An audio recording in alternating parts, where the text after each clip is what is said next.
Hey YouTube. So it's been a while since I posted a truck video. I will get back to that as soon as I can, but this one's not about my truck. This one is about what the truck is hooked to. So this is a new Momentum 28G toy hauler. And the reason for this video is a couple different things here. One, I apologize for the wind, guys. I'll try to get indoors here in a second. There's a whole bunch of videos from RV dealers on these trailers. I cannot find a single owner review video on the 28G. There is one guy that has a 25G on YouTube who's done some excellent review. So I'm trying to give you guys some good information on the 28G from an owner perspective. And this will be a part one of many.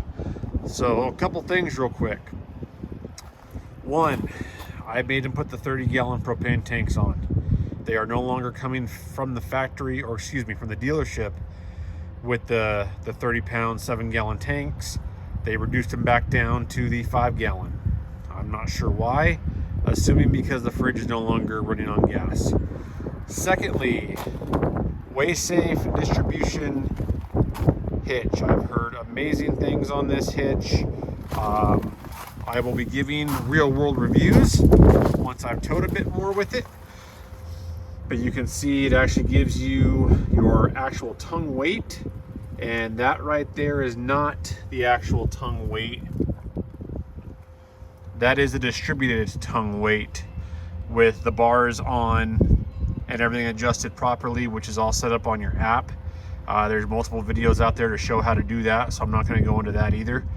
But we'll see how this does. You know, it's supposed to be great for anti-sway, no porpoising, great weight distribution, because this is a heavy trailer. You can see right here all the weights, dimensions, etc. for this trailer. She's heavy. So once she's fully loaded up, she will be even heavier. It's got a GVWR of 13,000 pounds, and I guarantee you, if you didn't see it, it's 9170 dry. I guarantee you, by the time I get both ATVs in it, 100 gallons of fresh water, fuel, accessories, etc., we're gonna be up there. So I'm gonna step in out of the wind, where I will go over a few things here. So I'm not going to do a great in-depth walk around of every feature. Again, like I said, you can find those from dealers on YouTube. I'm going to focus on a couple key areas I think any owner is going to want to know about these trailers once they actually decide to purchase them. So, number one, 12-volt refrigerator. These have both pros and cons according to feedback on YouTube. Now, I have not camped in this yet. We've only had it home for about a month. So it's still winter time. Well, it's spring, but in Oregon, that's still almost considered winter. So we'll have yet to try this out. The pros on the 12 volt are the efficiencies and no more propane going down the road. The cons are fuses. There's a lot of people talking about having fuse problems. I know they went away from the glass fuses in the back of the fridge and went to an automotive blade fuse. I'm hearing that's making good changes, but again, it's hard to get good feedback. The worst part is because it's 12 volt fridge, there's no more access panel on the exterior of the coach to access the back of the fridge, which means you have to literally remove the fridge to replace the fuse.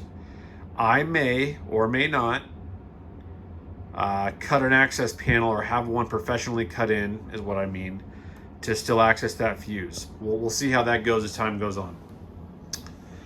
This fold down sofa has been the biggest pain, and this is not on Grand Design per se, I don't think.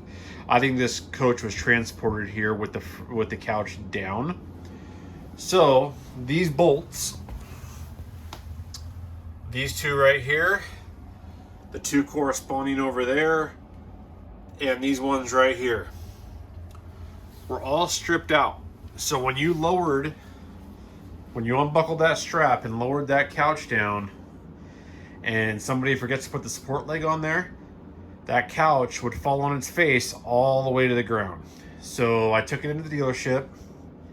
They claimed it was all the wrong size bolts. No harm, no foul. They fixed it. Works great. Just a little quick FYI, okay?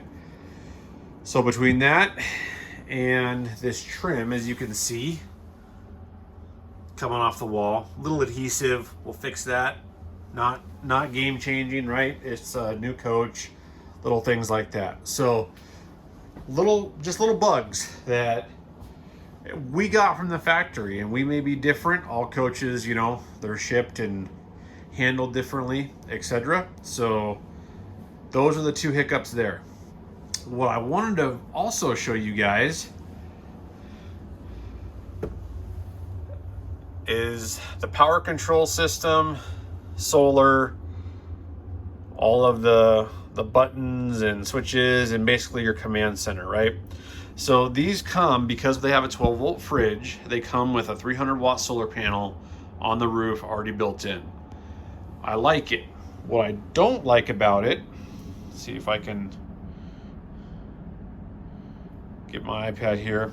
So here's the app interface that you get, and it clearly shows your voltage and your battery status indicator, solar, etc. The stuff down here, not active with this app or with this system. If you go to records for previous days, it gives you statistics, but it's such a generic program and app that you do not get a lot of real world information, and the app crashes all the time.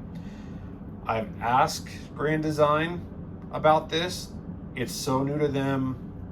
They can't even support this app. It literally comes in a book when you purchase the RV to tell you how much solar you're drawing in, which is 144 watts right now, current voltage, and then the battery stats, temperature, current. I'm using the heater is on because it's cold outside, and then the load's not existent for this app or this setup. It's too generic of an app to fit with the electronics on here. That is changing, however. So I'm actually taking this in for a large upgrade for lithium. And once the lithium upgrade goes in, I'm doing all kinds of different monitoring systems, etc., so that I have a better idea of my power needs. So I'm not really impressed with the standard solar app that came with this trailer, okay? One of the big things I do want to show you though real quick, I don't do folding mattresses. So here is the foam mattress. Yes, it is up on the counter by just a little bit with this slide pulled all the way in. And to be honest, guys, I could probably cut 4 to 6 inches off of this and have it butt right up against the dresser, but then the sheets don't fit, they're sloppy, etc. I don't know. It may be something I do in the future. However, what I wanted to show you is you could put a residential standard mattress in here, and when you pull the slide in, all you got to do is pick that mattress up a little bit, and it can sit on the counter while the slide is in. That's actually not that bad. There's a whole bunch of room underneath, so I just simply sit under there, have the wife pull it in, and I just lift it up as she's coming in and crawl right out of there. Not ideal by any means, but it does work. So a good night's sleep is worth every penny to me, and I put a residential mattress in there. Something else they don't tell you, because of the folding mattress, I'm not sure if you can see it, it's not really good. If you can see, there's 2 different levels under there because of the slide in. So you actually have to put a gap filler underneath this when it's out for that mattress to lay flat. That's what that foam is there for. We lay it under the mattress, levels it out. No harm, no foul. So big one for you guys that are looking at the folding bed. that's our solution. We may correct that here a different way later on, till that it works. Here's the other piece that I don't care for. So with this, to turn my heat on, I'll go to the off position, but to get my heat back on, I have to press it once, 1, 2, 3, 4, 5, 6, 7 times to get to my heat function. You know, it has a lot of options for your fan, your AC, high, low, auto, etc. But it's a lot of button pushing just to turn my heater on. And I've come out here twice, and this whole screen right here is kind of inked out and doing like a spider web of basically what looks like when a cell phone dies or crashes. So I'm gonna watch that as well and kind of see how long that winds up lasting. But it's a lot of button pushing just to get to your heat or to any other program settings. So anyways, guys, this is, again, not meant to be a full walkthrough. It's meant to be owner review part 1 of what the dealerships are not going to go in depth on, right? They're going to sell you how amazing it is, square footage, yada, yada, yada, all their sales pitch, sales stuff. That's not what this is going to be about. I'm going to do a few of these just to show you what works, what doesn't work, that sort of thing. For instance, up here, I've never seen this. So straps built in, your table snaps on both sides. And this keeps your table from moving around. Tighten that back up. So that's a little bit different. Your 3 posts for your table, I haven't found a good spot to actually transport those. So we have an ottoman for the couch. They just sit inside the ottoman. Chairs kind of transport like so, unless there's ATVs in here. And that's another thing I'm curious about. I'm gonna pull in 2 ATVs all the way up to the front here, knowing that that pillar right in the middle of those 2 windows is about center of my axle. So I'm gonna have 1 ATV, back up here so you can see, basically sitting center on axle, and 1 ATV sitting back here behind the axle. One of the other complaints that people have had with their side-by-sides anyways is getting tail heavy going down the road. Granted, you put a large side-by-side in here and run it all the way to the back, that's going to happen with any trailer, right? But we're going to test it out. I'm going to pull them up as far as I can, full load of water, no water, etc. See what happens. And the last thing I'll talk to you guys about, I won't show you in this video because I can't pull the rear deck out at this point. The rear patio has a gate in the very back to step on and off that back patio. Well, they gave me the wrong size gate. The gate's about 2 inches too long, and according to Grand Design, the third-party company that made that gate might have went out of business due to COVID. So I'm not sure if the part even existed correct. They might have to put a whole new gate system on the trailer. Another thing, so again, we just got this a little bit ago. I haven't went through everything. You can see very clearly all the yellow warning stickers. Don't transport, I'll get close for you guys. Doors must be latched, all panels down. These panels are what it's talking about.